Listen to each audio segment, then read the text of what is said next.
RTC సమ్మెలో భాగంగా జగిత్యాల జిల్లాలో ఆర్టీసీ బస్సులు డిపోకే పరిమితమయ్యాయి.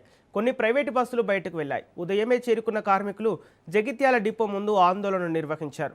ప్రభుత్వ హామీల అమలు చేయాలని, కార్మికులను ప్రభుత్వంలో విలీనం చేయాలని, మహాలక్ష్మి పథకం కింద పేరుకుపోయిన బకాయిలను వెంటనే విడుదల చేయాలని కార్మికులు డిమాండ్ చేశారు.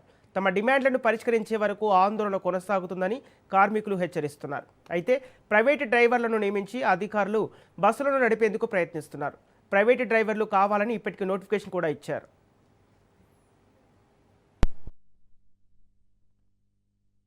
పొద్దున 3 గంటల నుంచి ఉద్రిక్తంగా కొనసాగుతుంది. ఎందుకంటే దీనికి ముఖ్య కారకులు ఎవరంటే ప్రైవేటు ఓనర్లు మా ఆర్టీసీ వాళ్ళను కడుపు కొట్టడానికి తప్ప ఇంకొక ఏ పని లేకుండా వాళ్ళ బస్సులు తింపుగా మేము వద్దట్లేము. లోపలికి వచ్చి ఇక్కడ మేనేజ్మెంట్తో కుమ్ముక్కై మమ్మల్ని చాలా ఇబ్బందులకు గురి చేస్తున్నారు. వాళ్లకు మేము ఎలాంటి హాని చేస్తలేము. గేట్లో ఒక 5 నిమిషాలు కూర్చుండి మా నిరసన తెలుపుకొని పక్క జరుగుతున్నాం తప్ప ఇప్పటివరకు మేము బస్సులు రాబట్టే ప్రసక్తే లేదని చెప్పడం జరిగింది. అయినా కానీ ఓనర్లు వచ్చి మా మీద పెద్ద జులుం చెలాయిస్తున్నారు. ఇక్కడ మా మీద దాడి కూడా దిగిరు. ఇప్పటి వరకు కొడతారా కొట్టున్నా కూడా ఇక్కడ దాడి కూడా దిగిండి.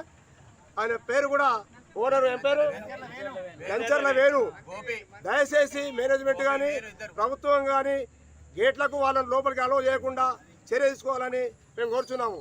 ఇంకా పోతే మా కార్మికులు ఎలాంటి అవాంఛనీయ సంఘటనలు చేయడానికి ఎప్పుడు కూడా ముందుకు రారు. మీరు కూడా అట్లా మాకు సహకరించగలరని మేము కోరుతున్నాము. రోజు జగిత్యాల పరిధిలో 111 సర్వీసెస్ నడుస్తాయి. నిన్న సమ్మె కారణంగా ఓన్లీ అద్దె బస్సులు మాత్రమే 53 బస్సెస్ నడపడం జరిగింది. ఈరోజు ఉదయం నుంచి అన్ని ప్రైవేట్ బస్సులు వెళ్తున్నాయి. ఆర్టీసీ బస్సెస్ కూడా టెంపరీ రిక్రూట్ చేసుకున్న డ్రైవర్స్ మరియు కండక్టర్స్ ద్వారా ఒక 5 బస్సెస్ ఇప్పటి వరకు వెళ్ళినాయి. ప్రయాణికులకు ఎలాంటి ఇబ్బంది లేకుండా అన్ని రూట్లలో కూడా సర్వీసెస్ నడిపే ప్రయత్నం చేస్తున్నాం.